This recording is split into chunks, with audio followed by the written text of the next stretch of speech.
इस आदमी ने 7 दिनों तक एक फंसे हुए भेड़िए को खाना खिलाया। 5 साल बाद वे फिर से जंगल में मिलते हैं। जानवर पृथ्वी पर मौजूद सबसे अच्छी रचनाओं में से एक है। उनमें से कई को जंगली माना जाता है क्योंकि उन्होंने इंसानों के साथ जीवन को अडॉप्ट नहीं किया है। हालांकि हम यह भी कह सकते हैं कि हमने उन्हें कभी अडॉप्ट नहीं किया है। आज की इन 2 कहानियों में हम 2 लोगों के मामले को देखेंगे जो न केवल इन जंगली जानवरों के साथ रहने में सक्षम थे बल्कि इसके बारे में बताने के लिए जिंदा भी रहे थे, जो यह मानते हैं कि यह उनके जीवन का अब तक का सबसे अच्छा अनुभव रहा है। हमारी पहली कहानी आज यूनाइटेड स्टेट्स ऑफ अमेरिका के अलास्का में एक नदी कोहो क्रीक में घटित होती है और हमें दिखाती है कि कठिन मंजिल पर पहुंचने के दौरान बहुत से आश्चर्य मिलते हैं। बहुत से लोग सोचते हैं कि यह केवल संयोग है, जबकि दूसरे सोचते हैं कि हर घटना के पीछे भगवान का हाथ होता है जो इस कहानी के द्वारा हमें रास्ता दिखाता है। इस कहानी का नायक भाग्य और भेड़िए की दया पर बहुत भरोसा करने लगा है। जॉन मैकगिल एक 30 साल का आदमी है जो एक दिन कीमती खनिज की तलाश में निकला था, जिसे हम सभी जानते हैं वो है सोना, जो कि कोहो क्रीक के पास पाया जाता है।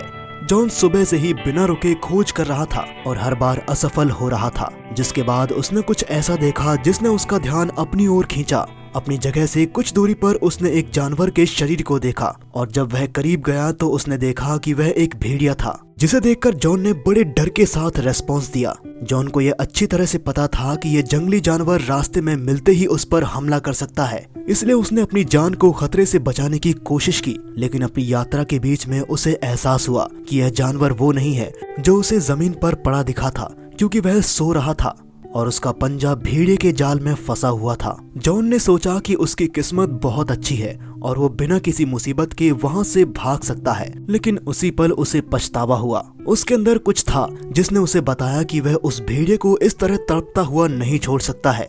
उसने सोचा कि वह जो करने जा रहा था उसके लिए वह गलत तो नहीं है, लेकिन अगर वह ऐसा नहीं करता तो शायद उसकी अंतरात्मा उसे माफ नहीं करती।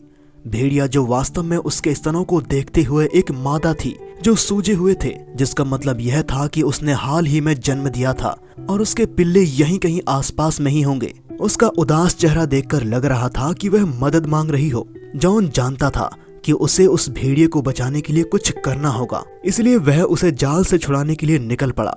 भेड़िए को जाल से छुड़ाते वक्त उसने कोई विरोध नहीं किया, बस वह दर्द से कराहती रही। आखिर में जॉन ने इस भेड़िए को जाल से मुक्त कर दिया था, लेकिन उसने देखा कि उसका पंजा बहुत घायल हो गया था। जब भेड़िया खड़ा हुआ तो जॉन डर गया। उसने सोचा कि भेड़िया उस पर हमला करेगा, लेकिन सच्चाई से आगे कुछ भी नहीं हो सकता है। भेड़िया खड़ा होकर उसके एहसान के बदले उसे चाटकर आभार प्रकट करने लगा और फिर जोर से चिल्लाने लगा, जिससे उसके छोटे बच्चे उसके पास आ गए।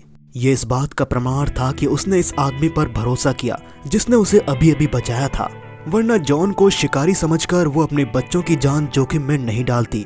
जॉन ये दृश्य देखकर भावुक हो गया। भेड़िए के चारों बच्चे अपनी माँ की तरह ही सुंदर थे। जॉन जानता था कि वह घायल भेड़िए के साथ उन 4 बच्चों को उनकी माँ के मार्गदर्शन के बिना खाने की तलाश में अकेले भटकने के लिए नहीं छोड़ सकता है। इसलिए बाद में जहाँ भेड़िए ने अपने बच्चों के साथ शरण ले रखी थी, वहाँ हर दिन जॉन अपने साथ उनके लिए ढेर सारा पानी और खाना ले आता था। 7 दिनों तक जॉन ने उन्हें खाना और पानी मुहैया कराने के साथ ही भेड़िए के घाव को ठीक करने में भी मदद की। भेड़िए के इस परिवार ने जब भी जॉन को देखा तो वे उसके आने पर उत्साह में अपनी पूंछ हिलाते और उनकी माँ की चौकस निगाहों के नीचे उसके साथ खेलने में घंटों बिताते थे।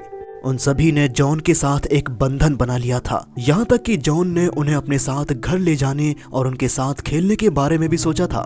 लेकिन वह जानता था कि यह संभव नहीं होगा। अगर उसके शहर के लोग अपने घरों के पास इन जंगली जानवरों में से किसी को दुबके हुए देखेंगे तो वे घबरा जाएंगे। तो एक बार भेड़िए का पंजा पूरी तरह से ठीक हो जाने के बाद जॉन के पास एक खूबसूरत परिवार को अलविदा कहने के अलावा कोई चारा नहीं था, क्योंकि उन्हें जंगल के अपने रास्ते पर चलते रहना था। वह उन्हें हमेशा के लिए वहां नहीं रख सकता था। भारी मन से जॉन ने इस खूबसूरत परिवार को अलविदा कहा और सोचा कि वह उन्हें फिर कभी नहीं देख पाएगा।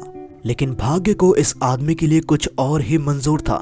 इस घटना को करीब 5 साल हो चुके थे। जॉन ने एक बार फिर से कोहो क्रीक का पता लगाने का फैसला किया था।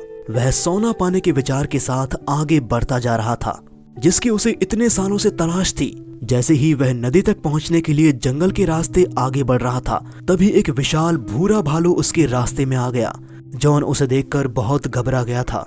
उसने एक बार दौड़ने के बारे में भी सोचा, लेकिन वो जानता था कि भालू उसे पकड़ लेगा। वो पेड़ पर भी नहीं चढ़ सकता था। जॉन केवल एक ही काम कर सकता था। भालू को डराने के लिए वह भेड़िए की तरह जोर से चिल्लाया। दहशत के उस पल में वह केवल इतना ही कर सकता था। भालू को देखकर जॉन थोड़ा डर गया था, जिसके बाद भालू जॉन पर हमला करने की तैयारी करने लगा। ये देख जॉन ने सोचा कि आज उसकी मौत निश्चित है। तभी अचानक से और चीखें सुनाई देने लगती हैं। भालू ने अपने दांतों को हिंसक तरीके से दिखाना शुरू कर दिया, लेकिन तभी 5 भेड़िए घने जंगल में दिखाई दिए, जिन्होंने भालू को घेर लिया था।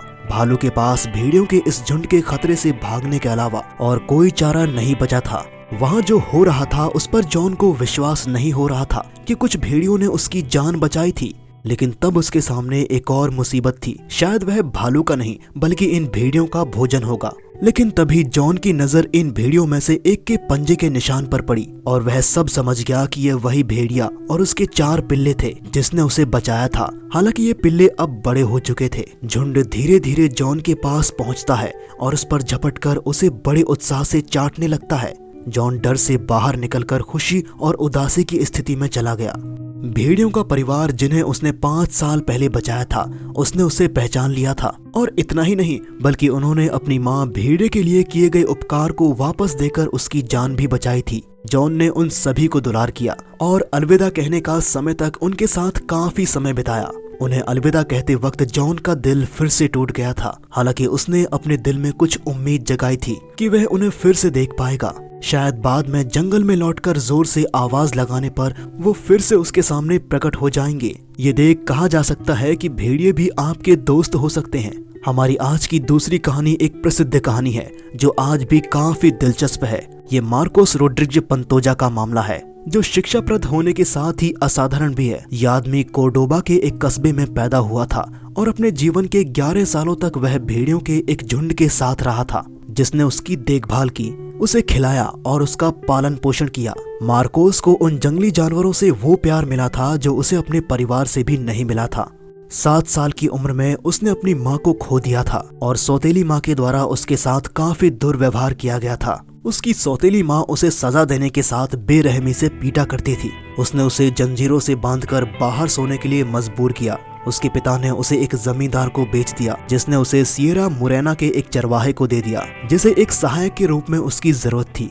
वह उसके साथ पहाड़ों की एक गुफा में 1 साल तक रहा, जब तक कि वह मर नहीं गया। मार्कोस अब काफी अकेलापन और असहाय महसूस कर रहा था, क्योंकि चरवाहे ने उसके साथ मानवता का व्यवहार किया था, जिसका उसने कभी अनुभव नहीं किया था। एक दिन जंगल में वह भटक जाता है। उसे वहाँ कुछ भेड़िए के बच्चे मिलते हैं, जिनके साथ वो खेलने लगता है और खेलते खेलते वहीं उनके पास ही सो जाता है। जागने पर उसे एक भेड़िया दिखता है जो हिरण का मांस अपने बच्चों के बीच बांट रहा था। बड़े भेड़िए को देखकर मार्कोस डर जाता है, पर भेड़ियों ने उस पर हमला नहीं किया, बल्कि अपने मुंह में रखा मांस का एक टुकड़ा पंजे से उसके पास ले आता है, जिसे मार्कोस जल्दी से लेकर खा लेता है। मार्कोस को भेड़ियों के इस परिवार द्वारा अपना लिया गया था। अब वह उनके झुंड का सदस्य बन गया था, जिनके साथ में वह रहता और शिकार करता था। उसका भेड़िए के बच्चों के साथ खास भाईचारे का रिश्ता बन गया था। उसने उनकी भाषा, आदतों और उनके साथ संवाद करने के लिए चिल्लाने का भी तरीका सीख लिया था।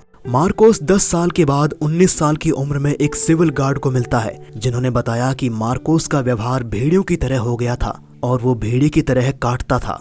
वो इंसानों की तरह बोल भी नहीं पा रहा था। मनोवैज्ञानिक द्वारा मार्कोस की कहानी की जांच की गई और उसके अनुभवों की डॉक्यूमेंट्री फिल्म बनाई गई, जिसमें वो भेड़िए के व्यवहार और उनकी एकजुटता की भावना ने जो उसे सिखाया है उसके बारे में बताता है। ये आज का वीडियो था और अब आपकी बारी है इन सवालों के जवाब देने और बहस में हिस्सा लेने की। भेड़िए को बचाने में जॉन की कार्रवाई के बारे में आप क्या सोचते हैं? क्या आप भी खतरे के बावजूद उस स्थिति में एक भेड़िए को बचाने का काम करते? मार्कोस रोड्रिग्ज पंतोजा की कहानी के बारे में आपकी क्या राय है? क्या आपको ये कहानी पसंद आई? आप इस वीडियो को लाइक कर सकते हैं ताकि हम जान सकें कि आप हमारे बनाए गए कंटेंट को पसंद कर रहे हैं, जिससे हमें इस तरह के और वीडियो बनाने में मोटिवेशन मिल सके। फिर मिलेंगे एक नए वीडियो के साथ, तब तक अपना बहुत ख्याल रखें।